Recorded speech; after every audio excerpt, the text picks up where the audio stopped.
welcome you to the Gibson Museum and Cultural Center's monthly chats at the Gibson. We used to call them fireside chats, but after our fires, we don't want to mention fire anymore. So we just call them chats at the Gibson. Calvin Higgins is here with me. I'm Voris Brumfield, and not only am I the president of the Friends of the Gibson, and we encourage you to join us for our different events and things, but I'm also a resident for 47 years here in the Middletown, greater Middletown area, but more specifically in Anderson Springs, which is 0.6 of a mile from Unit 16, which was the geothermal power plant that got me involved. Thank you, sweetheart.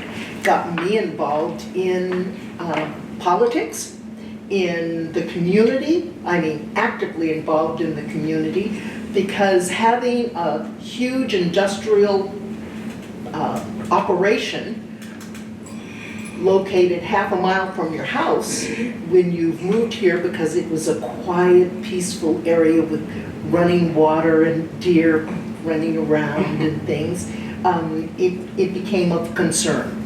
So before we get deep into it, I want to introduce Corey Jensen. She is the manager of the 3 museums here in Lake County. We're very fortunate to have 3 county museums. The first one is the old Courthouse Museum in Lakeport. The second is the old Schoolhouse Museum, the Historic Schoolhouse Museum in Lower Lake. And then this one used to be the library for the community until they built the new library. The county built the new library across the street. So this talk is actually going to take place in 2 parts. The first part is on this Saturday, and then the next one is going to be in October, because there's a lot to discuss in terms of the impacts of geothermal. And one of the things that people may not realize is that this development has been going on for quite some time in terms of geothermal in this area. There's a video that I wanted to show that talked about how the Native Americans used the hot baths or used the steam fumaroles to bathe in and used it as healing. Okay, so Calvin, you've worked in the industry how long? I started in the geysers in the early 70s, and I worked up there for 45 years. And I started out with Occidental, which was Calistoga unit. You can see it on the mountaintop, all those lights, that's Calistoga unit now. And we were limited to 80 megawatts, but back then there was a lot of steam. I mean, the steam was coming up at 350 degrees and 400 PSI. So when we blew a well on a pad, it literally shook the earth below us. It just shook, our trucks were shaking. And we could hear it down below too. Oh, we got a lot of complaints from Anderson Springs for it. I bet you did. But in the film they talked about putting water back in the ground, but I remember when I first started up there, they put a dye in the Sierra Nevadas where these creeks went underground, and it surfaced in the Mayakama mountain range, which is where the geysers are at. And Mayakama mountain range from Mount St. Helena to Cobb, it's a Wapo Indian word that means water run out place. Oh. And so that's kind of interesting when you think about it, because I think the Helen Mine, which is up there, and we deal with sulfur and mercury a lot, but the Helen Mine held the record for the most rainfall on the West Coast in 1 year. In 1 month it rained 56 inches. And so that was kind of a world record for the West Coast. But in my working up there, I started off working with the drilling rigs, and that's where they were drilling down, just like I said, 18,000 feet. Were you considered a roughneck? No, I was a contract welder. But my brother Marvin was a roughneck. Okay. And you can tell a roughneck when they wave to you. They were always missing fingers. Oh, oh my We're goodness. getting slammed between pipes. Oh, Oh. goodness. And they were always greasy. Mm-hmm. So I started off as a welder, and we'd go up there and we'd land the well heads after the well was drilled, or we would weld the casing as they're running the casing down the hole. And the wells are pretty safe because they start off like 30 inch, and then they go to 24, and then down to your 10 inch, and each pipe is deeper. And the reason for that, we don't want a well to get away. If one of those wells was to work its way to the surface, we couldn't stop it. It would just get bigger and bigger until we lost the well. So that's their biggest fear, is don't let a well get away from you. Wow. And so I started off in the drilling rig as a contract welder for several years, and then finally Occidental offered me a job. And then shortly thereafter, they sold to Santa Fe. Santa Fe sold to Florida Power and Light. Florida Power and Light sold to Calpine. So I went through 4 companies at that particular site. And throughout those years, I started off as a welder. Then I went to a field mechanic. From a field mechanic, I went into the power plant where I controlled the wells, how much steam was coming from each well on a computer by opening and shutting valves, which were electrically controlled out there.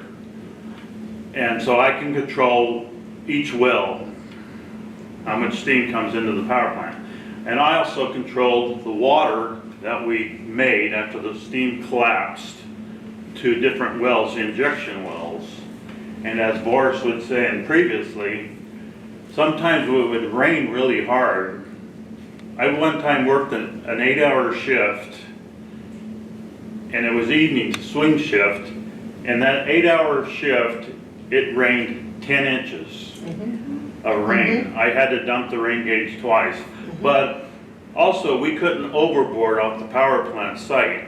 The water had to be contained. It was raining so hard I couldn't put enough water down hole, so it was running over. But I was trying my best to move it around to different wells. Well, this one particular well, 23D22, that was a good well. You could put water down there. And so I was just injecting like 2,000 gallons a minute, just putting it down there.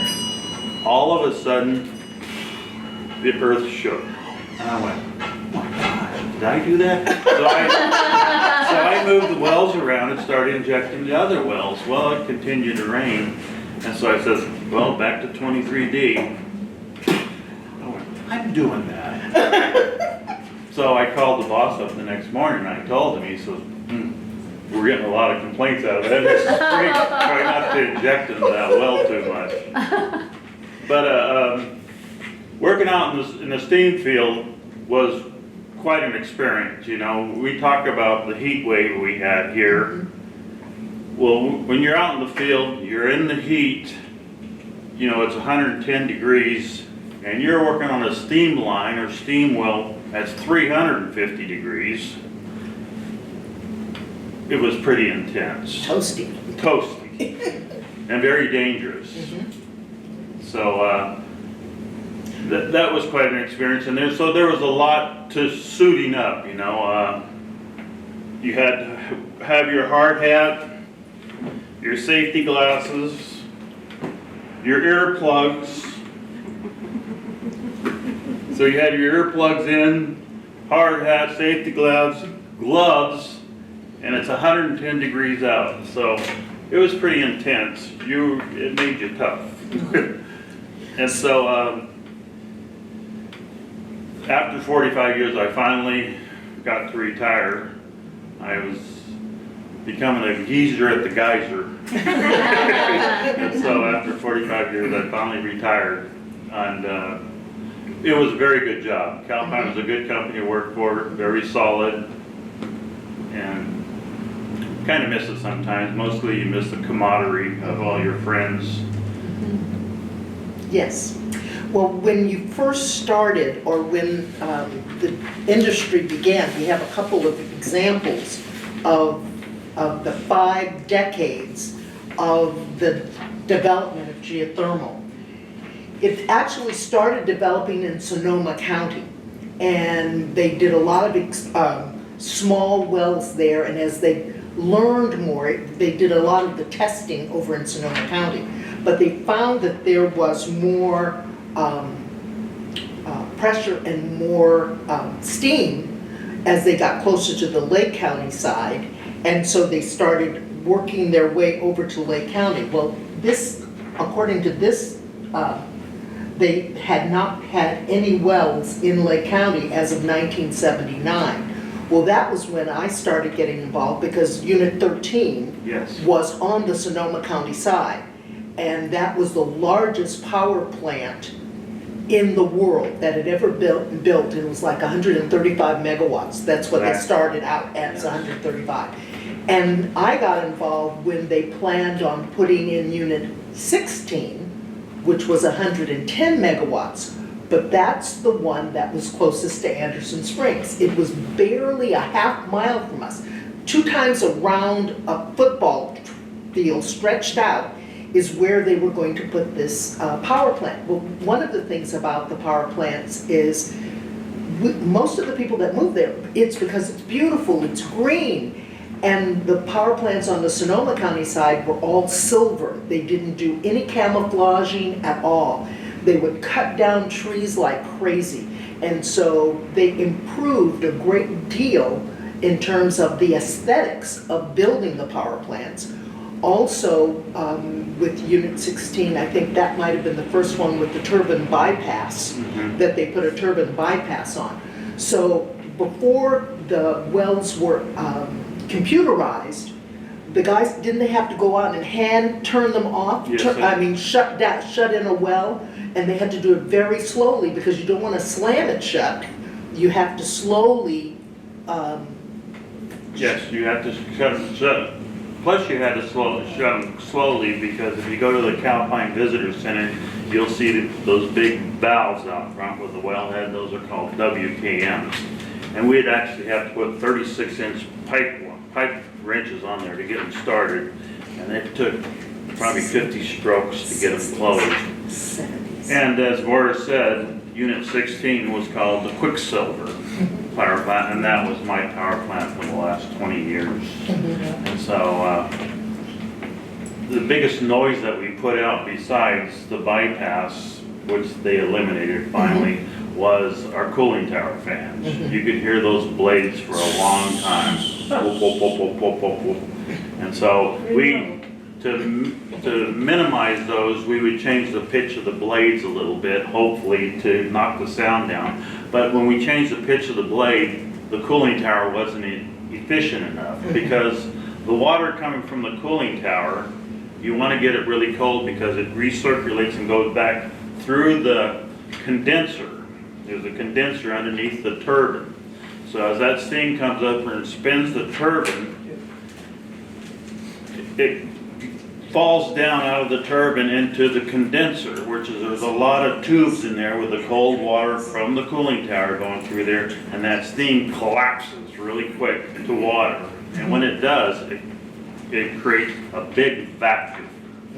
Big vacuum. Like I think 22-inch vacuum, which is a lot. And so not only is that turbine being spun, but it's being pulled too on the last stages, from my understanding. And so the cooling tower, the fan blades were a big issue with Anderson Springs and noise. Well, at one time, when they were building Unit 16, they had put out public notices that an environmental impact report was being issued to say, how is developing this power plant going to impact the environment?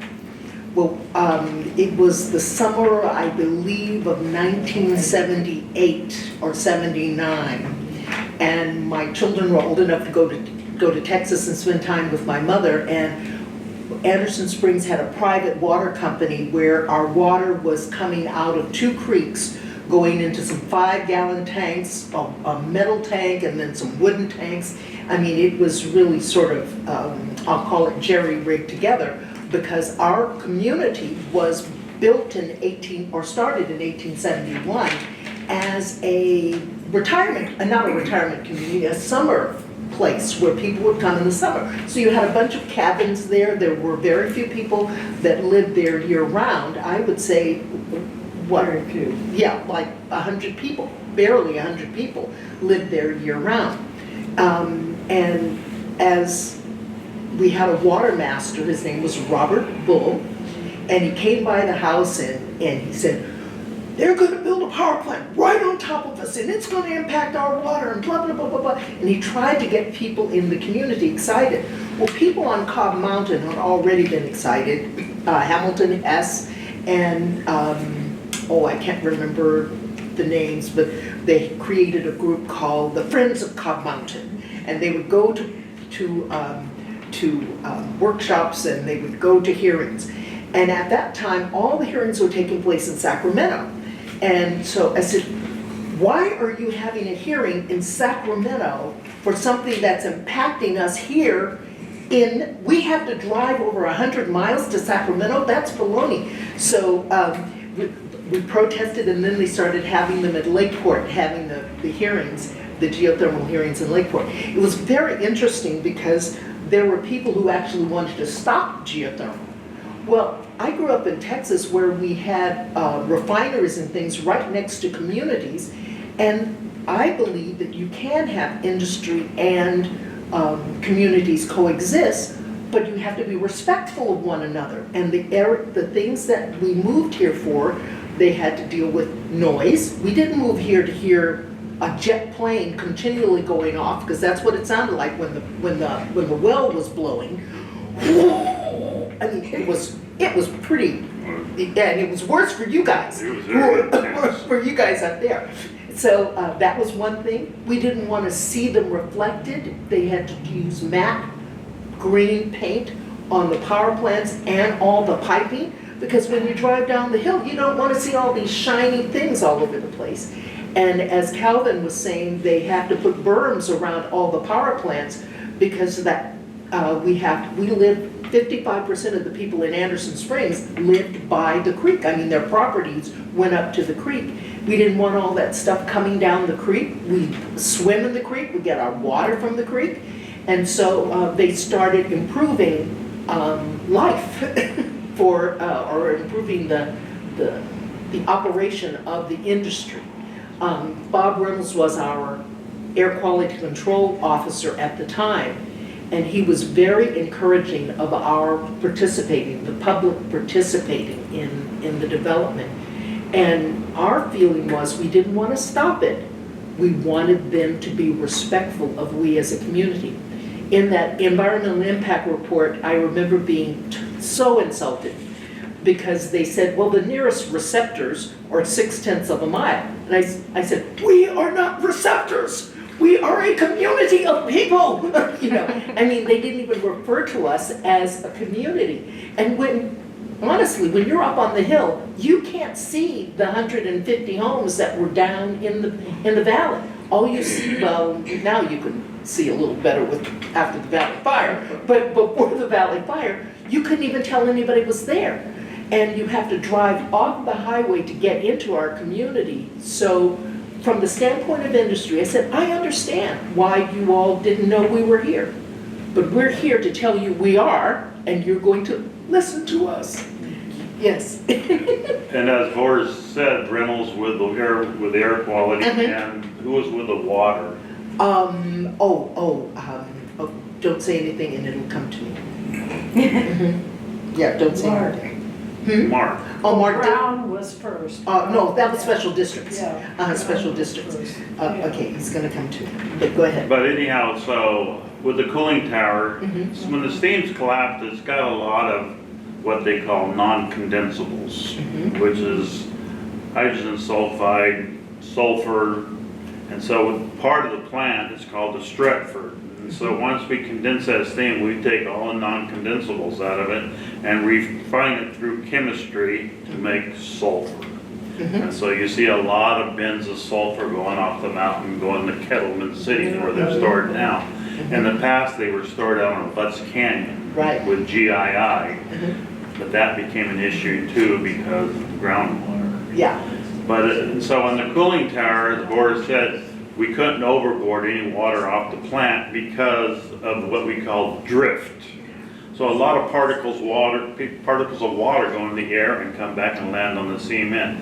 And around the cooling tower, you'd see white, But see, yellow. we were in a boxed-in canyon, Yes, you know, and so- they're up here, and we're in this boxed-in canyon without the wind pulling anything out. Yes. I mean, the sulfur and all the other problems, you had problems, we had problems. Yes, well, within 2.5 miles of our community, there were 8 power plants within 2.5 miles. And as Muriel says, we're in a boxed-in canyon, and what we protested in the Unit 16 hearings was, if several of those plants go down at once, and this is how we got the turbine bypass system, if several of those plants have to be shut in at once, we get all of that, and it combines and it creates a really hazardous mass of air that's coming down through our canyon. And so that was one of the reasons to do the turbine bypass, but they improved it with the electrically being able to shut in the Yes. wells in a slower manner. They could control it better. Because if they had to shut down the wells, they needed to put the steam somewhere. And it didn't go through the cooling system to drop out all the particulates. They would just blow it out into the atmosphere. And I mean, all of it would go in the atmosphere, and that was awful. Because so, there were no rules. Well, yeah, there weren't any rules for people. yeah, they slowly, the more complaints we got, the more we tried to mitigate the Yes. problems. And Yes. so, like Boris said, we used to just blow, you know, when the plant tripped. When the plant trips, you got a lot of steam coming at you. So Mhm. then we put in on the corner of the plant these big rock mufflers, great Yes. big cement containers full of rocks. Mhm. And all that steam shooting in there, Will knock down some of the sound. it knocks down a lot of the sound. Mhm. And we can control the water that comes out of it. Mhm. So I passed around some pages that include, and if you go back to Ashley, if you can pass it back to Ashley and Gail. But it talks about the 5 decades that geothermal has been developing, and you can see how many plants they built. Well, as the video said, in the 80s, we had it was an economic boom for Lake County. We had people moving in, stores were going gangbusters, housing, the price of housing like trebled. It was just unbelievable. The roads were in really bad shape.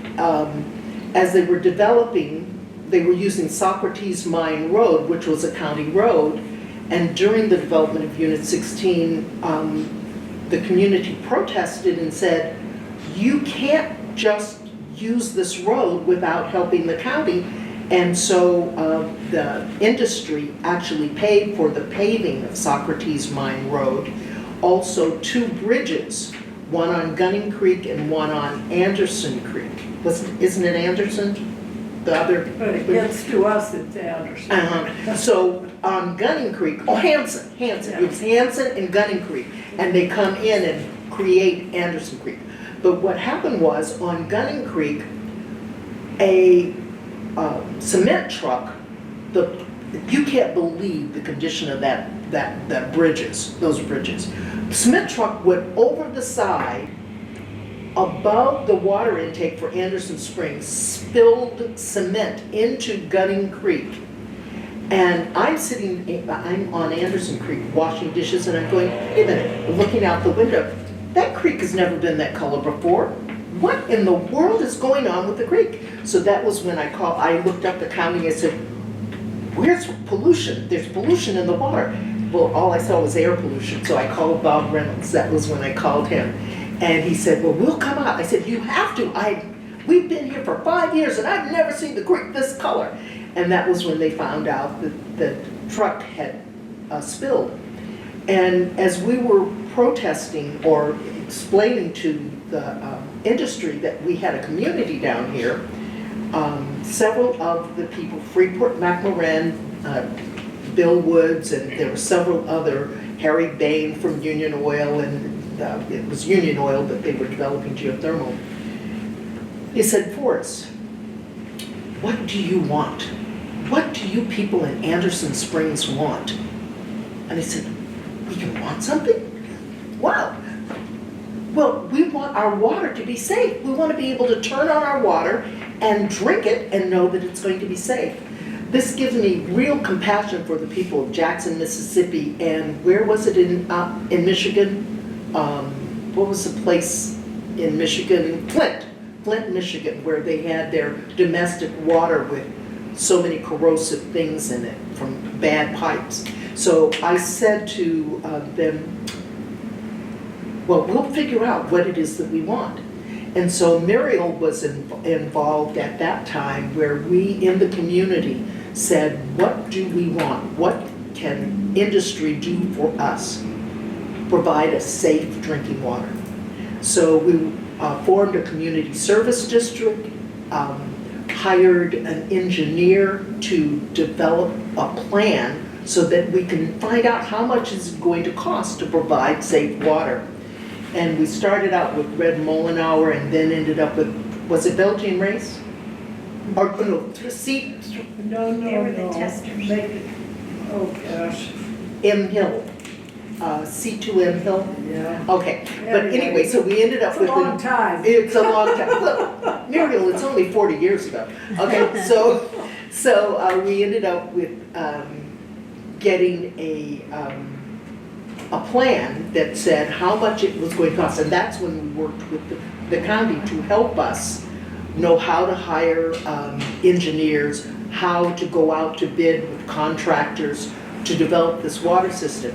It ended up costing $1.27 million, and we were able to get grants from the industry as well as from the State Water Resources Board, and our community paid $87,000 for a fully functioning water system that came from a spring that's now known as Bull Spring. Yeah, Anderson Bull. Anderson Bull Spring. It's up on Cobb. It's about 2.5 miles up the hill, and it's all underground water that cannot be polluted, and it goes into, at that time it was a 500,000 gallon tank, and now we have 2 new tanks that, so we have safe drinking water in Anderson Springs. Woo! And we are thankful to the industry for participating in our getting safe drinking water. Voris, Amen. which creek is Gunning Creek? Gunning Creek is the first one, I'm pretty sure Gunning Creek is the first creek on Socrates. Oh, above Anderson? Oh yeah, so if you go up Socrates Mine Road, Right. it used, and where the road is now, if you look to the right, you can see the old rickety bridge. I mean, that road had so many switchbacks, but it's really improved. But I think Gunning and then Hanson is the one above that. I think it's Hanson was down by your house. Okay, so that's Hanson Yes. by Yes. Bear Canyon Yeah. Creek. Okay, Right. Hanson went into Bear Canyon. Right. So it was Gunning and Anderson Creek, I think. Right, 'cause But- we had water rights there, Mhm. so, We have water rights in there. yeah. But in terms of the industry and what has happened now, they have been wonderful partners with the community since then. Since they automated so much, they have, what, 1/10 of the staff that they used to have on the hill? Yeah, A number of people in our community have lost family members from accidents up there, unfortunately. But overall, we're, as they said, for the last 10 years, the steam withdrawal has been pretty consistent. yes. But at one time, there were so many drilling rigs up there, it's like having a milkshake.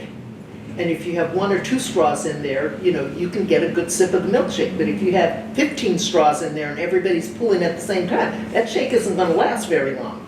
And so that was the reason they developed the loop system here in Lake County, And actually, they started taking our wastewater before they took Sonoma County's wastewater to inject into the wells. When the condensation that comes out, so when the steam comes out of the pipe and goes through the turbine, and then it goes into the cooling towers, they're only able to capture, I think it's 35% of the original steam that comes in.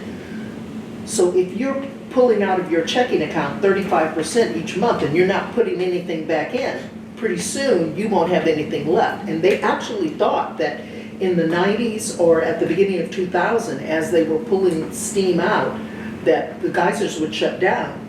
But because they have been able to re-inject or inject water to recharge the geysers, it looks as though it's going to continue on and on and on. And with the re-injection, they, you know, the geysers did have a lot of problems, sound, water, noise, pollution.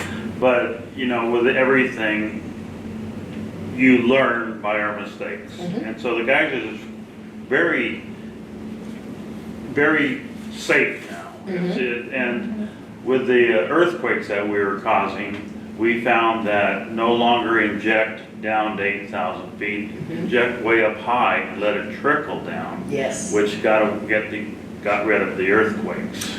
So Well, we went to not what's called. completely, but you know. Yeah. But I When did that happen? think it did help a lot. It did, because the, Called yeah, low re-injection wells. well, And we used to have it, the earthquakes have changed in their quality. We used to have them where they would come rolling through. I mean, you could, it was like a train was going through your house. And now it tends to be more of a short jolt rather than, oh my goodness. So they don't have it quite as often. Go ahead, Karen. Is it at a, when you re-inject, does the earthquake happen at that time? Like when you were talking, you said, did I do that? So does it happen at that time? it did then, but there was a lot of water going down that hole. My so- question is, because when I lived on Cobb, it was famous for these 2 a.m. earthquakes. Ah. 2 a.m. That's Yes. when he went on. And that's the reason I'm asking, because it was jarring. I mean, it Yes. was completely frightening. But how long ago was that, Karen? Oh, I don't know, 6 or 8 years ago, Uh-huh. probably. Yeah, and that was when Bottle Rock was more active too, because you are closer to the Bottle Rock power plant. And they did find that there's certain wells you cannot inject water Right. into. Right. That it causes a lot of reverberation with a lot of those. So that's why it was helpful then for the community to call in and let Yes. people know and. Yes, and Okay. it still is helpful. Yeah, we still have that number that we call Okay. when we have earthquakes. And I couldn't understand why it would be at 2 a.m. 2 or 2:05, I'm not But- kidding you. A lot of it could be that you're just, during the day, you don't notice them because you're moving around, where at night you're asleep, and it's Or something I was that at work. it's more Oh, recognizable. you were at work. I was Oh, at work, okay. but, you know, it But- was just odd that I would look at the clock and it would always say 2 or 2:05, and I thought, why don't they do this during the day when it's not disturbing anyone? Right. Well, if they have to do it, why don't they do it During the day, Because it's ongoing, 24/7. Yeah, she didn't exactly say it as sweetly as she did today, right? There were a lot of 5 o'clocks too. Well, one of the things that happened is in some of those power plants the older power plants from the 60s and 70s, they have been decommissioned because the technology to operate them has gotten more efficient. So back in 2010, these were the active power plants. These are the ones that are decommissioned. And next month, I'll make sure that we have the updated list. I'll pass these out. And our area, though it is the largest known geothermal area in the world, there are a number of other areas that have geothermal development in California, and you can see those little spots on here. But we have the largest concentration of geothermal. Really? Yes. I did not know that. Oh, in it's the world. In the In the world, world. Yeah. the KGRA, known geothermal resource area. That's us. Huh. Yeah, yeah. We're the largest one in the whole wide world. And here's a picture that, of me that, when I used to wear coveralls and things, Roberta Lyons shot it. It's a little on the dark side, but I used to be about 75 pounds thinner too. But, you know, when I was first getting involved and didn't understand, I was trying to absorb and know everything about geothermal. I Well, it was wanted to- brand new. It was brand new That's for the us. whole thing. Yes, You know, you yes. had- If we were learning, and everybody, they didn't know anything. And it was very exciting. It actually was exciting learning about how it worked. This is the pipeline, the effluent pipeline from Lake County and the route that it took to go into the geothermal field for reinjection. And then there were certain wells that you couldn't put it in because it would kill the well, right? Right, Mhm. yeah, you can actually kill a well by putting too much water. Too much water in it. So Next to the well. Mhm. So they knew where all the wells are directionally drilled and where the reinjection wells, you didn't want to flood a well out. And as Voris said, they decommissioned some of the old PG&E power plants, and the reason was that they measure steam on K, how many thousand pounds of steam it takes to produce 1 megawatt. Well, the newer plants came on, they says, boy, we're wasting a lot of steam on these old power plants. Shut them down, let's build a pipeline to that power plant and make more megawatts with less steam. yes. And so that was the main reason for the decommission of a lot of the old power plants. And I've got to say, it was one of the best jobs in Lake County, you know, and it's pretty safe up there. Accidents happen everywhere, even on the highways, you know, but Calpine was a good, solid company. All the companies I work with, very safe. Safety was number one. And good benefits, good people, and you know, it employed a lot of Middletown, Clear Lake, Windsor, Hellsburg, a lot of people up there. I think they had, when I was up there, was 300 employees, which is a lot of employees. One of the impacts that geothermal had was I ran for the school board and got elected, and here in Middletown back in I think it was 78. Yeah, 78 or 79. We had 175 youngsters, K-12, 175 K-12 in 1975. When I went off the school board in 1984, we had 1,100. It impacted this area in terms of people moving into the area quite a bit. And one of the things that happened in that process was the schools operated with funds from the state based on your average daily attendance. And that money came to you like 6 months after. Well, our little school district, we needed the money now. We didn't have any place to get the money. So Bill Cornelison, who happened to be the superintendent of schools, and he'd come from a larger area, he said, we need to go lobby the state legislature to get funds for this impact that we're having right now. And that's how what is known as AB 1905 funds that got passed. It's an assembly bill. Doug Bosco, who was the state senator at the time, and I can't remember the other, Muriel and I drove over to Sonoma to go visit Sebastiani at his office once, but he was our assemblyman for a short period of time. But we were able to get that passed. The county still gets those funds, and where the money comes from is there's a certain amount of tax that industries, whether it's oil, gas, or whatever's being developed, have to pay to the federal government. They have to pay, and what we said was we need a percentage of that to come back to to deal with the impacts it's having locally. So we were able to get funding to buy portable classrooms and to hire more teachers and things back in the 70s and 80s, the early 80s. Yeah. Any questions? Okay. Oh, hi Millie. Millie is the vice president of the Friends of the Gibson Museum, so it's wonderful having her here as well. Yay!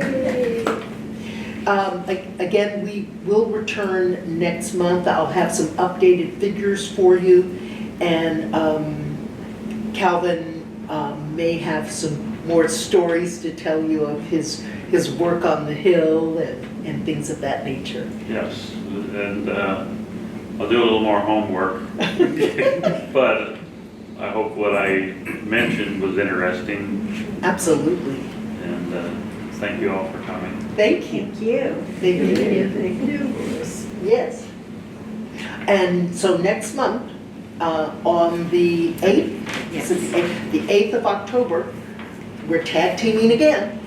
We may have some additional speakers with us. I'm checking with Ted Williamson, who actually was an employee of PG&E, so we'll have an industry heavyweight here, as well as we who are on the community side and the worker side. Thank you. Okay, thank you. All right.